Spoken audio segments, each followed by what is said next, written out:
చాలా మంది మాట్లాడడానికి మొహమాట పడతారు. ఫీమేల్స్ కి ఇది చాలా చాలా చాలా హెల్ప్ఫుల్ వీడియో. స్కిన్ కేర్ చేసుకున్నా లేదా హెయిర్ కేర్ చేసుకున్నా అంత ఇంపార్టెన్స్ ఇవ్వాల్సిన అవసరం లేదు, కానీ ఇంటిమేట్ కేర్ కి మనం చాలా చాలా ఇంపార్టెన్స్ ఇవ్వాలి. Hello my beauties, welcome back to our YouTube channel Beauty By Boss, one stop destination for all my girls out there. మీరు ఫస్ట్ టైం నా వీడియోని చూస్తుంటే hi Bhavana, thank you so much for tuning. ఈ వీడియోలో నేను వచ్చేసి చాలా మంది ఈ టాపిక్స్ గురించి మాట్లాడడానికి అంతగా ఇష్టపడరు. సో నేనైతే ఈ వీడియోలో అన్ని డీటెయిల్గా ఎక్స్ప్లెయిన్ చేయబోతున్నాను. నేను వచ్చేసి ఒక ఉమెన్ ఎలాంటి హైజీన్ టిప్స్ని ఫాలో అవ్వాలి అన్ని క్లియర్గా ఎక్స్ప్లెయిన్ చేస్తాను. సో ఈ టిప్స్ అండ్ ట్రిక్స్ ఏంటంటే మీకు మరీ ఎక్కువ డబ్బులు ఖర్చు పెట్టాల్సిన అవసరం అయితే లేదు, అండ్ ఎక్కువ ఎఫర్ట్స్ కూడా పెట్టాల్సిన అవసరం లేదు. మీరు చాలా కాన్ఫిడెంట్గా అండ్ ఫ్రెష్గా ఫీల్ అవుతారు ఓవరాల్ డే మొత్తం. డీటెయిల్గా skin care, hair care, oral care, intimate care అన్నిటి గురించి ఎక్స్ప్లెయిన్ చేస్తాను. అండ్ ఫీమేల్స్కి ఇది చాలా చాలా చాలా హెల్ప్ఫుల్ వీడియో. సో వీడియోలోకి వెళ్లే ముందు తప్పకుండా సబ్స్క్రైబ్ చేసుకోండి. సబ్స్క్రైబ్ చేసుకుంటే ఇంకా ఇలాంటి వీడియోస్ చాలా చూస్తారని నా ఛానల్లో నుంచి. ఇక లైట్ చేయకుండా వీడియోని అయితే స్టార్ట్ చేసేద్దాం. ఈ వీడియో కాలేజ్ గర్ల్స్కి, ఆఫీస్ వెళ్ళే వాళ్ళకి లేదా హౌస్ వైఫ్స్కి అందరికీ సెట్ అవుతుంది. నార్మల్గా ఉమెన్ అంటే మనకి మనం కేర్ తీసుకోకుండా మన చుట్టూ ఉండే వాళ్ళ కోసం కేర్ తీసుకుంటూ ఉంటాము, కానీ మనకంటూ మనం కొంచెం టైం స్పెండ్ చేసుకొని మనం కూడా మనకి కేర్ తీసుకోవాలి. టాప్ నుంచి టో వరకు మీరు ఎలాంటి కేర్ తీసుకోవాలి అని చెప్పి డీటెయిల్గా ఎక్స్ప్లెయిన్ చేస్తాను. ఫస్ట్ మనం టాప్ అనుకున్నాం కాబట్టి అఫ్ కోర్స్ హెయిర్ గురించే స్టార్ట్ చేద్దాము. సో హెయిర్ కేర్ ఎలాంటివి తీసుకోవాలి? నార్మల్గా మనం హెయిర్ కేర్ అంటే ఫస్ట్ హెయిర్ వాష్ గురించి మాట్లాడుకుందాము. హెయిర్ కండిషన్స్ని బట్టి మనం షాంపూస్ కావచ్చు, కండిషనర్స్ అనేది చూస్ చేసుకోవాలి. సో అవన్నీ నేను ఈ వీడియోలో ఎక్స్ప్లెయిన్ చేశానంటే చాలా లెంత్ అయిపోతుంది. హెయిర్ వాష్ అనేది అట్లీస్ట్ మనం వీక్కి ట్వైస్ చేసుకోవాలి, ఇది అందరు చెప్తూ ఉండేదే. కానీ మీకు ఒకవేళ డాండ్రఫ్ లేకపోతే ఆయిల్ అనేది స్కాల్ప్కి ఖచ్చితంగా అప్లై చేసుకోండి. ఇలా అప్లై చేసుకోవడం వల్ల మీ స్కాల్ప్ అనేది హెల్తీగా ఉంటుంది. ఒకవేళ మీకు డాండ్రఫ్ ఉంది అంటే ఆయిలింగ్ అనేది అసలు యూస్ చేయకండి. ఆయిలింగ్ చేస్తే మీరు డాండ్రఫ్ ఫంగస్ అనేది ఇంకా ఎక్కువ అయ్యే ఛాన్స్ ఉంటుంది. సో డాండ్రఫ్ ఉంటే వీక్లీ ట్వైస్ మాత్రం హెడ్ బాత్ చేస్తే సరిపోతుంది. ఒకవేళ డాండ్రఫ్ లేకపోతే మీరేంటంటే వీక్లీ ట్వైస్ ఆయిల్ పెట్టి హెడ్ మసాజ్ చేసుకొని ఆ తర్వాత హెడ్ వాష్ చేసుకోండి.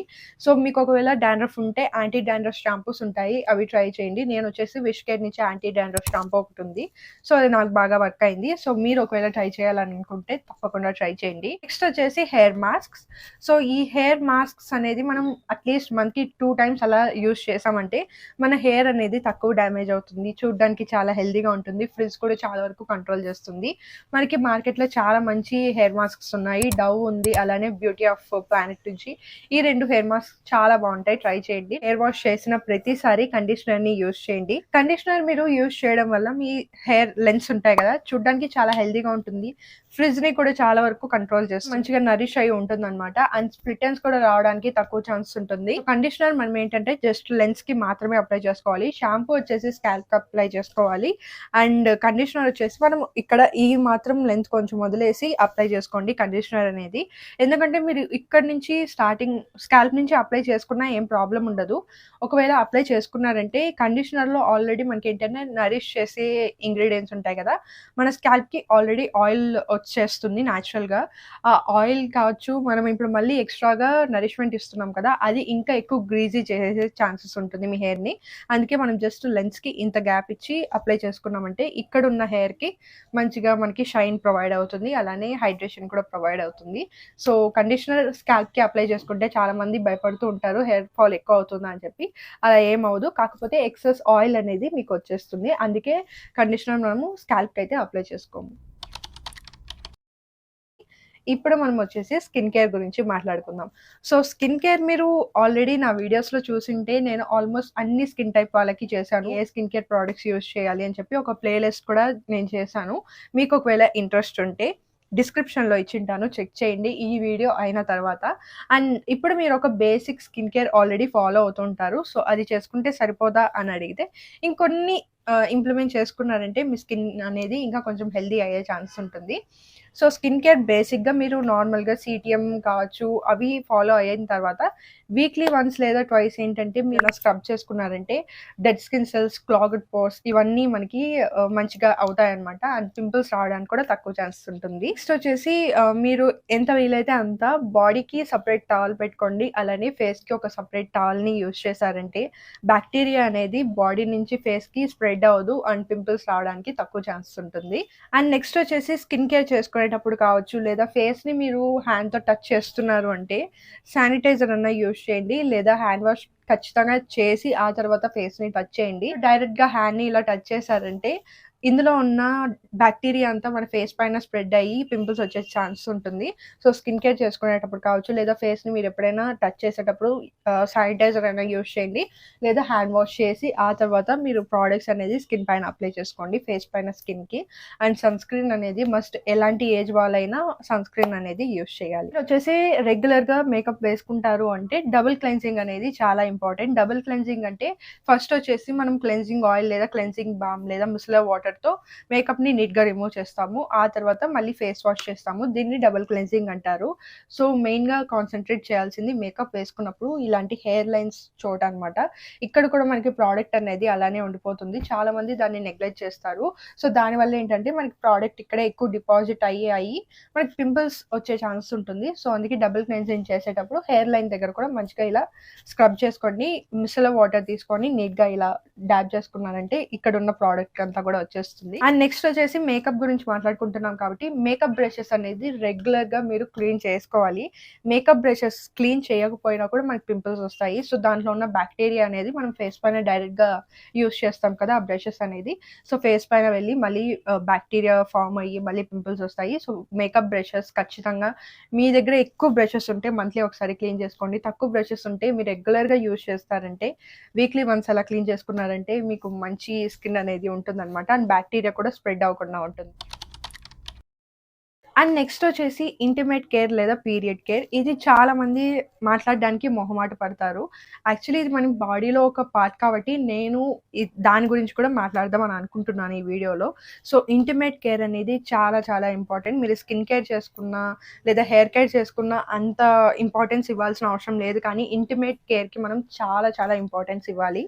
ఇంటిమేట్ ఏరియాలో మనం ఏదంటే అవి ప్రోడక్ట్స్ అనేది యూజ్ చేయకూడదు. ఒకవేళ ఏదైనా ప్రోడక్ట్స్ యూజ్ చేయాలని అనుకుంటున్నారంటే మెయిన్గా ఫ్రేగ్రెన్స్ లేకుండా ఉండే ప్రోడక్ట్స్ ని యూజ్ చేయండి. అండ్ రెగ్యులర్ గా ట్రిమ్మింగ్ చేసుకోవడం కానీ లేదా షేవింగ్ చేసుకోవడం కానీ చేసుకుంటూ ఉండండి. అక్కడ ఒకవేళ రెగ్యులర్ గా ట్రిమ్మింగ్ లేదా షేవింగ్ చేయకపోతే బ్యాక్టీరియా అనేది ఎక్కువ ఫామ్ అయిపోయి డిసీజెస్ వచ్చే ఛాన్స్ ఉంటుంది. సో రెగ్యులర్గా ట్రిమ్మింగ్ అండ్ షేవింగ్ అనేది తప్పకుండా చేస్తూ ఉండండి. అండ్ నెక్స్ట్ వచ్చేసి మనకి ఏంటంటే వెజైనా నార్మల్గా దానంతకు అదే క్లీన్ చేసుకుంటుంది అనమాట. మీరు ఒకవేళ ఎక్స్ట్రా కేర్ తీసుకోవాలి అని అనుకుంటున్నారంటే నార్మల్ ప్లెయిన్ వాటర్ ఉంటాయి కదా, సో ఆ వాటర్తో క్లీన్ చేసుకుంటే సరిపోతుంది. పీరియడ్ టైమ్స్లో ఏంటంటే మీరు అట్లీస్ట్ 6 to 7 అవర్స్కి మీరు ఒకవేళ మెన్స్ట్రువల్ కప్ కావచ్చు లేదా ప్యాడ్ యూస్ చేస్తున్నారంటే అట్లీస్ట్ 6 to 7 అవర్స్కి చేంజ్ చేసుకుంటూ ఉండండి. ఇలా చేంజ్ చేసుకోవడం వల్ల ఏంటంటే మీకు ఓవర్ఫ్లో నుంచి మనకి ఎలాంటి ప్రాబ్లం అనేది రాకుండా ఉంటుంది. అలానే బ్యాక్టీరియా అనేది స్ప్రెడ్ అవ్వకుండా ఉంటుంది అనమాట. మీరు కాటన్ ప్యాంటీస్కి షిఫ్ట్ అవ్వండి. సో కాటన్ ప్యాంటీస్ ఏంటంటే మనకి లైట్గా ఉంటాయి అండ్ కొంచెం బ్రీతబుల్గా ఉంటుంది అనమాట. సో ఈ ప్రోడక్ట్స్ అన్నీ యూస్ చేయండి. మనం ఈ చిన్న చిన్న చేంజెస్ మనకి చాలా హెల్ప్ అవుతాయి అనమాట. అండ్ నెక్స్ట్ వచ్చేసి మీరు వెజనల్ పార్ట్ లో ఒకవేళ క్లీన్ చేసుకుంటూ ఉంటున్నారు అంటే రెగ్యులర్ గా డ్రైగా ఉంచడానికి ట్రై చేయండి. వీలైతే టిష్యూస్ తో డ్రై చేయండి. మీరు ఒకవేళ మాయిశ్చర్ గా అలానే ఉంచేసారంటే బ్యాక్టీరియా ఎక్కువ స్ప్రెడ్ అయ్యే ఛాన్స్ ఉంటుంది అండ్ గ్రో అయ్యే ఛాన్స్ ఉంటుంది. బాడీ కేర్ గురించి మాట్లాడుకుందాము. సో బాడీ కేర్ కూడా మనం చాలా సింపుల్గా బేసిక్ బాడీ కేర్కి స్టిక్ అయ్యారంటే సరిపోతుంది. మీకు బాడీ కేర్లో సోప్ ఇష్టం అంటే సోప్ని యూజ్ చేయండి. నాకేంటంటే పర్సనల్గా బాడీ వాషెస్ అనేది నచ్చుతూ ఉంటాయి. ఎందుకంటే అది కొంచెం జెంటల్గా ఉంటుంది, అలానే ఎక్కువ హైడ్రేటింగ్గా కూడా ఉంటుంది అనమాట. మీకు సోప్స్ ఇష్టం అంటే హ్యాపీగా దాన్ని యూజ్ చేసుకోండి. లేదా బాడీ వాషెస్కి షిఫ్ట్ అవ్వాలి అంటే నేను already body washes and body lotions పైన ఒక డీటెయిల్ వీడియో చేశాను. ఇంట్రెస్ట్ ఉంటే ఐకార్డ్స్లో ఇచ్చింటాను, చెక్ చేయండి. లేదా డిస్క్రిప్షన్లో కూడా ఇచ్చింటాను, చెక్ చేయండి. ఖచ్చితంగా డైలీ షవర్ అనేది చేస్తూ ఉండండి. చాలా మంది 2 days కి 4 days కి అలా చేస్తూ ఉంటారు. అలా చేయడం వల్ల మీ బాడీ పైన బ్యాక్టీరియా అనేది గ్రో అవుతూ ఉంటుంది. ఇలా మెల్లిమెల్లిగా అది గ్రో అయ్యి ప్రాబ్లమ్స్ కాజ్ చేసే ఛాన్సెస్ ఉంటుంది. సో డైలీ తప్పకుండా షవర్ అనేది చేసుకోండి. అండ్ సమ్మర్లో ప్లీజ్ అట్లీస్ట్ వన్స్ అన్నా డైలీ షవర్ అనేది చేసుకోండి. నెక్స్ట్ వచ్చేసి అండర్ ఆర్మ్స్‌ని చాలా క్లీన్‌గా ఉంచుకోండి. సమ్మర్‌లో ఎస్పెషల్లీ అండర్ ఆర్మ్స్‌ని మనం షేవింగ్ లేదా ట్రిమ్మింగ్ చేసుకున్నామంటే మనకి ఆ బ్యాడ్ స్మెల్ అనేది తక్కువ వచ్చే ఛాన్స్ ఉంటుంది. ప్లీజ్ ఖచ్చితంగా మనం అండర్ ఆర్మ్స్‌ని కూడా కేర్ తీసుకోవాలి. సో, అండర్ ఆర్మ్స్‌ని రెగ్యులర్‌గా ట్రిమ్మింగ్ అండ్ షేవింగ్ చేసుకుంటూ అండ్ అలానే రోల్ ఆన్స్‌ని యూజ్ చేయండి. లైక్ బాడీ ఓడర్‌ని కంట్రోల్ చేసేవి. నేను రికమెండ్ చేసేది వచ్చేసి బీ బాడీ వాష్ నుంచి లేదా విష్ కేర్ నుంచి. ఇవి చాలా బాగుంటాయి. బ్యాడ్ ఓడర్‌ని చాలా వరకు కంట్రోల్ చేస్తాయి. అండ్ లైట్‌గా మీకు పిగ్మెంటేషన్ ఉన్నా కూడా మెల్లిమెల్లిగా రెడ్యూస్ అవుతుందన్నమాట. సో, ఈ 2 ప్రొడక్ట్స్ నుంచి ట్రై చేయండి. నెక్స్ట్ వచ్చేసి వీక్‌కి 2 టైమ్స్ అట్‌లీస్ట్ మీ బాడీకి ఎక్స్ఫోలియేషన్ అనేది చేయండి. ఈ ఎక్స్ఫోలియేట్ చేయడానికి నా ఫేవరెట్ ప్రోడక్ట్ వచ్చేసి డవ్ నుంచి ఎక్స్ఫోలియేటింగ్ బాడీ స్క్రబ్ అనుకుంటా దాని పేరు. ఇక్కడ నేను ఇమేజ్ యాడ్ చేస్తాను. సో, ఆ ప్రోడక్ట్ చాలా బాగుంటుంది అండ్ దాని నుంచి ఫ్రేగ్రెన్స్ అయితే ఎంత బాగుంటుందో, స్వీట్‌గా ఉంటుంది. సో, ఆ ప్రోడక్ట్‌ని నేను రెగ్యులర్‌గా యూజ్ చేస్తాను. కొంచెం మనకి 400 అలా ఉంటుంది. కానీ వర్త్ అని చెప్తాను.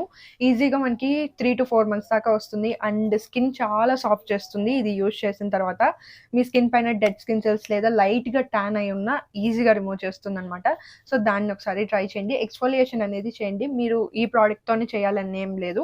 DIY బాడీ స్క్రబ్స్ కూడా ఉంటాయి కదా! సో, వాటితో చేసుకున్నా కూడా సరిపోతుంది. అండ్ నెక్స్ట్ వచ్చేసి చాలా మంది మర్చిపోయే విషయం ఏంటంటే మన ఇయర్స్ వెనకాల పార్ట్‌ని కూడా మనం క్లీన్ చేసుకోవాలి. లైక్ ఈ పార్ట్‌ని క్లీన్ చేసుకోకపోతే కూడా ఇక్కడ కూడా బాక్టీరియా వచ్చే ఛాన్సెస్ ఉంటుంది. సో, మీరు హెడ్ వాష్ చేసేటప్పుడు ఈ పార్ట్‌ని కూడా నీట్‌గా క్లీన్ చేసుకున్నారంటే మంచిగా ఉంటుంది. సో, ఓరల్ కేర్ కూడా చాలా చాలా చాలా ఇంపార్టెంట్. డైలీ ట్వైస్ అనేది బ్రష్ చేసుకోండి. నేను ఈ బ్రషెస్ వేసుకున్నప్పటి నుంచి డైలీ ట్వైస్ చేసుకుంటున్నాను. ముందు చేసుకునేదాన్ని కాదు. కానీ ఇప్పుడు చేసుకున్నప్పటి నుంచి నాకు ఆ డిఫరెన్స్ అనేది తెలుస్తుంది. మన ఓరల్ అనేది చాలా క్లీన్ అవుతుంది. అండ్ మాట్లాడేటప్పుడు పంజెంట్ స్మెల్ అనేది వస్తూ ఉంటుంది కదా! సో, అది కూడా చాలా వరకు తక్కువ అయ్యే ఛాన్సెస్ ఉంటుంది. నెక్స్ట్ వచ్చేసి టంగ్ క్లీనింగ్ కూడా మనం చాలా ఇంపార్టెంట్. టంగ్ క్లీనింగ్ చేసిన తర్వాత మన ఓరల్ హెల్త్ అనేది బాగా హైజీన్ అవుతుంది. ఎందుకంటే మోస్ట్ ఆఫ్ ద బ్యాక్టీరియా అనేది మనకి టంగ్ పైన ఉంటుందన్నమాట. బ్యాక్టీరియాని తీసేసామంటే మనకి బ్యాడ్ స్మెల్ కూడా తక్కువ వచ్చే ఛాన్సెస్ ఉంటుంది. అండ్ ఈ కేర్ అనేది చెప్తూ ఉంటే మీకు ఎక్కువ అనిపించొచ్చు. మీరు ఒక్కొక్కటి ఇంప్లిమెంట్ చేసుకున్నారంటే మీ లైఫ్‌లో చాలా ఈజీ అవుతుంది. ఇవి చాలా సింపుల్ స్టెప్సే. కానీ మనకి చాలా ఎక్కువ డిఫరెన్స్‌ని చూపిస్తాయి. సో, తప్పకుండా ఈ స్టెప్స్‌ని ఫాలో అవ్వండి. మీకు ఒకవేళ ఈ వీడియో హెల్ప్‌ఫుల్‌గా అనిపిస్తే ఖచ్చితంగా లైక్ చేసి మీ సిస్టర్స్‌కి, మీ ఫ్యామిలీ మెంబర్స్‌కి అండ్ ఫ్రెండ్స్‌కి ఈ వీడియోని షేర్ చేస్తే వాళ్ళకి కూడా హెల్ప్‌ఫుల్‌గా ఉంటుంది. అండ్ ఇంకా ఇలాంటి వీడియోస్ చూడాలంటే ఇప్పుడే సబ్స్క్రైబ్ చేసుకోండి. సబ్స్క్రైబ్ చేసుకున్న పక్కనే మీకు బెల్ ఐకాన్ కనిపిస్తుంది. దాన్ని క్లిక్ చేశారంటే నేను పెట్టిన వెంటనే ఇంకా ఇలాంటి వీడియోస్ చాలా చూడొచ్చు. I will see you all in my next video. By.